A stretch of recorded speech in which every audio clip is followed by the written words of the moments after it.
Sahabat, kita bisa beragama Hindu tanpa menjadi India. Kita bisa beragama Kristen tanpa menjadi Barat. Kita bisa beragama Islam tanpa menjadi orang Arab. Kita bisa beragama apapun, tapi tetap menjadi orang Indonesia dengan keberagaman dan kekayaan budaya Nusantara. Ini renungan yang kuat dari Bung Karno, karena saat itu Bung Karno, proklamator kita, melihat praktek buruk dari agama, betapa saat itu banyak yang tak bisa memisahkan yang mana ajaran universal dari agama, yang mana sebenarnya itu hanyalah pengaruh kultur lokal. Padahal kita tahu agama itu lahir di abad-abad 6 sebelum Masehi atau malah lebih jauh lagi. Itu pastilah saat itu budaya lokalnya belum mengenal emansipasi wanita, belum mengenal hak asasi manusia, belum mempraktekkan demokrasi, dan juga belum menghargai hak asasi manusia. Karena itu, ambil pesan universal dari ajaran agama, tapi tidak budaya lokalnya yang pasti terkebelakang. Ini pengantar yang kuat dari Bung Karno untuk kita masuk ke dalam obrolan Satu Pena, webinar dari Perkumpulan Penulis Indonesia Satu Pena, setiap minggu, setiap hari Kamis, yang sekarang ini memasuki obrolan yang ke-40. Kita bicarakan topik kali ini adalah kiprah dan pemikiran Buya Ahmad Syafi'i Ma'rif.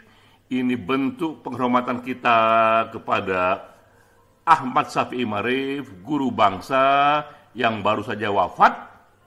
Pembicaranya sahabat kita Ahmad Najib Burhani.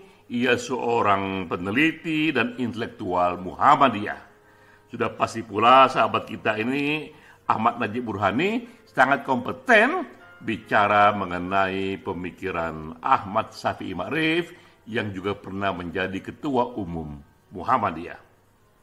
Peran saya memperkaya diskusi dengan menukik lebih detail mengenai satu saja isu yang pernah diangkat oleh Syafi'i Ma'rif, yaitu kritiknya atas Arabisasi. Berikut juga saya sampaikan data dari riset-riset mutakhir. Saya mulai dulu ini dari berita yang waktu itu cukup viral, pernyataan dari Buya Syafi'i Ma'rif yang mengatakan mendewakan keturunan Nabi itu perbudakan spiritual.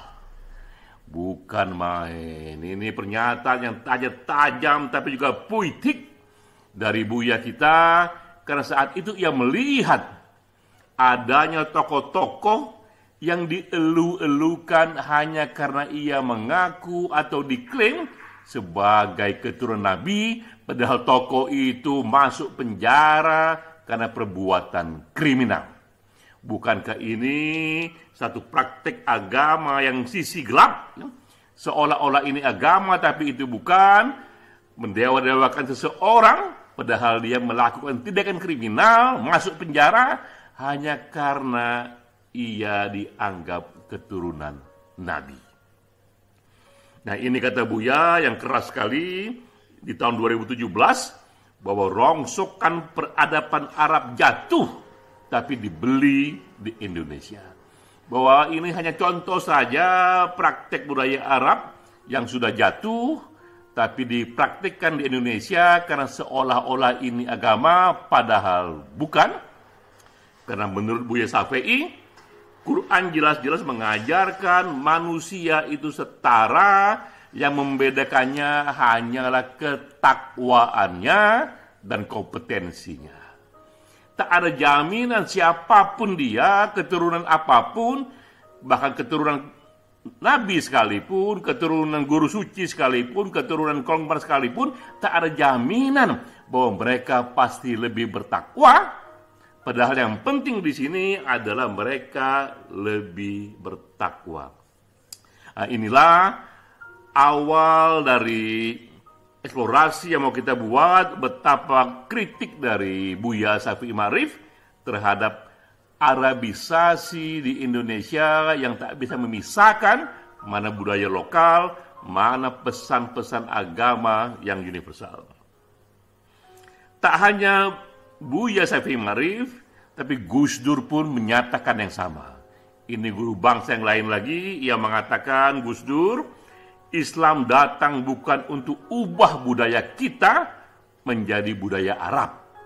Bukan untuk aku jadi aneh, bukan sampean jadi antum, juga bukan sedulur jadi akhi. Kita serap ajarannya, tapi bukan budaya Arab. Dan juga tak hanya di Indonesia, hal yang sama berlaku di Malaysia. Ini pernyataan dari Putri Mahathir Mohamad yang keras sekali, dimuat juga di Republika. Ia mengatakan bahwa nilai Islam di Indonesia sebagai penjajahan Arab, karena mereka juga melihat di Malaysia pun banyak sekali dipraktekkan hal-hal sifatnya itu bukanlah pesan universal agama, tapi sebenarnya kultur lokal Arab yang terkebelakang. Sehingga ia melakukan kritik yang keras sekali. Nah, sekarang kita masuk ke data. Mengapa yang penting bagi kita adalah pesan universal dari agama, tapi bukan budaya lokal, bukan Arabisasi. Ini data-datanya karena memang budaya Arab sekarang ini sangat tertinggal secara ilmu pengetahuan, sangat tertinggal secara demokrasi. Padahal ilmu pengetahuan dan demokrasi itulah pilar negara modern, pilar peradaban modern, kesanalah kita menuju. Lalu mengapa pula kita mengidolakan sebuah kultur yang tertinggal dalam ilmu pengetahuan, yang tertinggal dalam demokrasi? Kita mulai dengan data-data.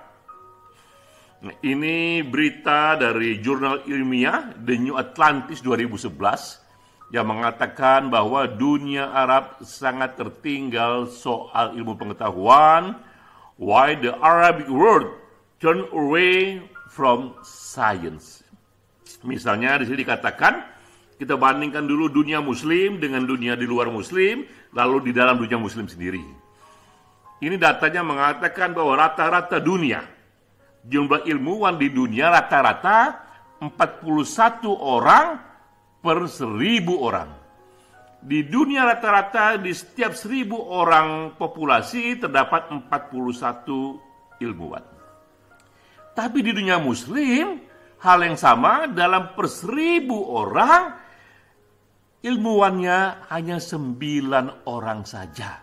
Jadi kita lihat, jumlah ilmuwan di dunia muslim itu 20% hanya dari rata-rata dunia, betapa tertinggalnya, betapa sedikitnya ilmuwan di dunia muslim.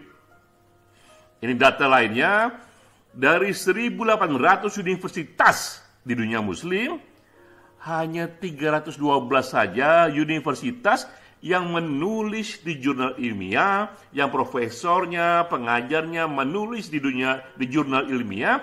Sisanya mereka tidak menulis apa-apa, tak menyumbang apa-apa, tak membuat riset yang dipublikasikan apa-apa di jurnal ilmiah.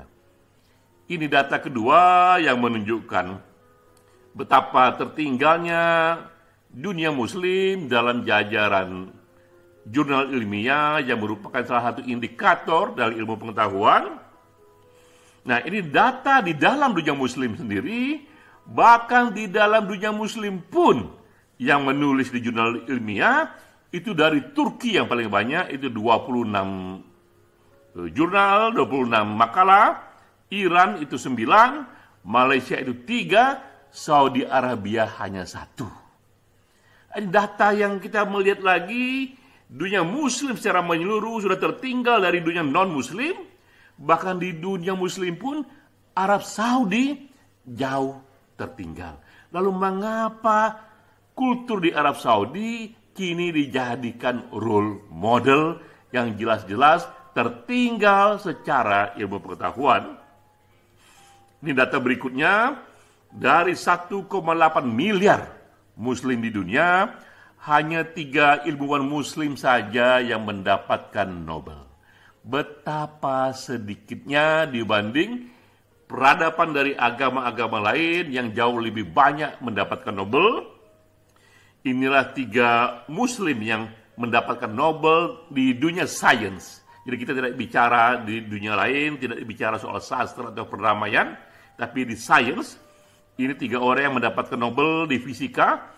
Abdul Salam dari Pakistan, ia seorang Ahmadiyah dan mendapatkan Nobel ini sains ya, di tahun 1979. Di bidang kimia ada namanya Ahmed Zewail dari Mesir, ia mendapatkan di tahun 1999. Dari kimia bernama Aziz Sanhar, dia dari Turki, mendapatkannya di tahun 2015. Hanya 3 ini saja ilmuwan di dunia muslim yang pernah mendapatkan Nobel Science. Per hari ini Nobel Science adalah indikator yang kuat untuk menunjukkan satu inovasi penemuan ilmiah dari seorang ilmuwan yang menonjol di zamannya. Ini data berikutnya. Kita bandingkan dunia muslim dengan Amerika Serikat. Setahun di Amerika Serikat, satu negara saja terbitkan 10.481 makalah di jurnal ilmiah. Satu negara saja. Sekarang ini seluruh dunia Arab digabung menjadi satu. Ia hanya menerbitkan 4 makalah di jurnal ilmiah. Jadi perbandingannya antara Amerika dan seluruh dunia Arab itu, perbandingannya Arab hanya membuat makalah di jurnal ilmiah 0,04% dibandingkan Amerika Serikat. Itu perbandingan kepada peradaban yang sangat maju. Tapi kita bandingkan juga dengan Korea Selatan. Ini datanya di tahun 1980 sampai 2000, Korea mendapatkan 16.328 hak paten. Hak paten ini juga indikator ilmu pengetahuan karena ia menjadi legality bagi sebuah penemuan ilmu pengetahuan yang bisa ia monopoli untuk sementara diberikan hak patennya. Tapi 9 negara Arab dibanding Korea Selatan, 9 negara Arab hanya mempatenkan 370 penemuannya. Jadi kita lihat satu negara Korea Selatan dibanding 9 negara Arab, bahkan 9 negara Arab hanya 2% saja hak paten yang ia ambil, yang ia publikasikan dibandingkan Korea. Betapa ini data menunjukkan memang sedang merosotnya ilmu pengetahuan di dunia Arab.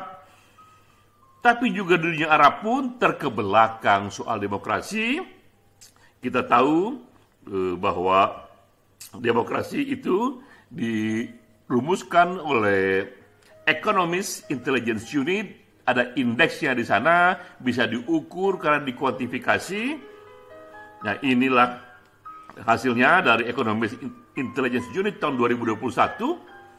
Arab Saudi merosot level demokrasinya di angka 152, di ranking 152, dan dikategorikan ia masih dalam sistem otoriter.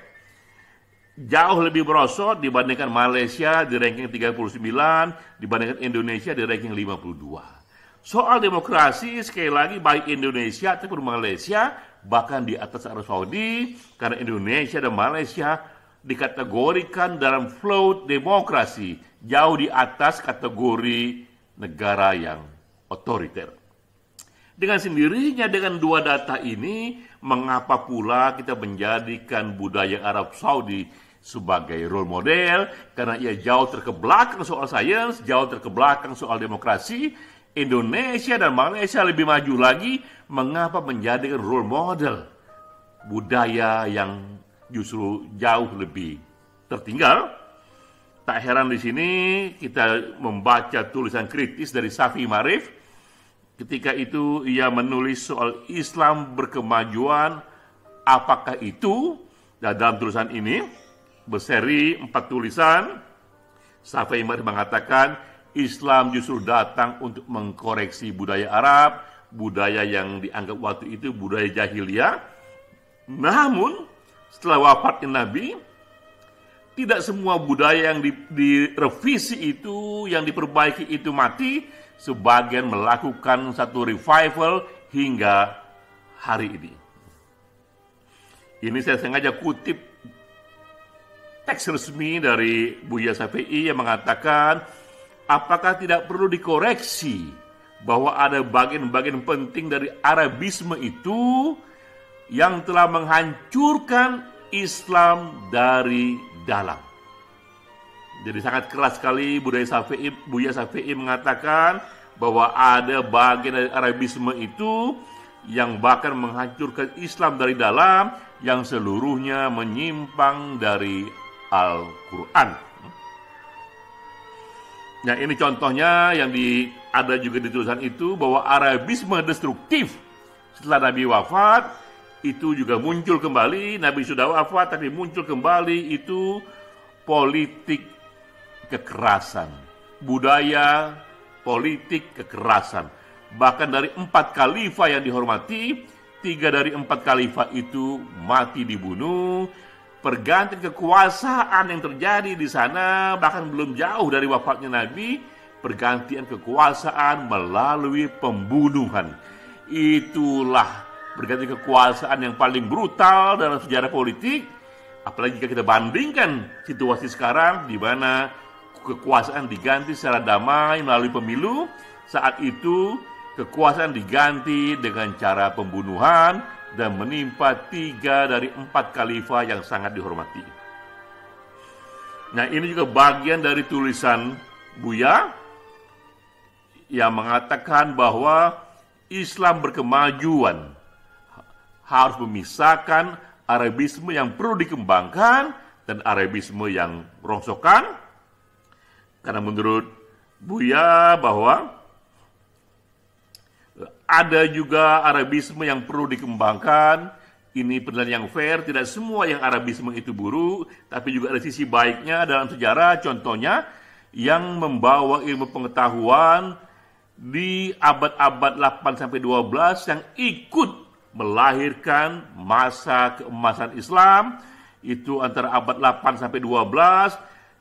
Disitulah terjadi situasi Islam pernah menjadi pusat dari peradaban dunia saat itu. Bahkan budaya barat saat itu masih berada di era kegelapan. Itu era ketika dunia Arab menerjemahkan buku-buku penting dari Yunani, India, dan Cina. Tapi memang tidak hanya dunia Arab yang mengerjakannya, tapi juga dunia Persia, tidak hanya di Irak, tapi juga di Iran. Jadi ada juga contohnya sisi yang fairness dari Buya menunjukkan ada sisi yang juga bagus di Arabisme itu, tapi juga ada sisi yang buruknya itu.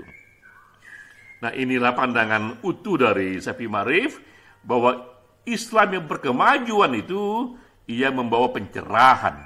Antara lain ia membawa ilmu pengetahuan, ia mengapresiasi demokrasi, ia juga mengapresiasi hak asasi manusia, karena Islam berkemajuan itu bukanlah Arabisasi.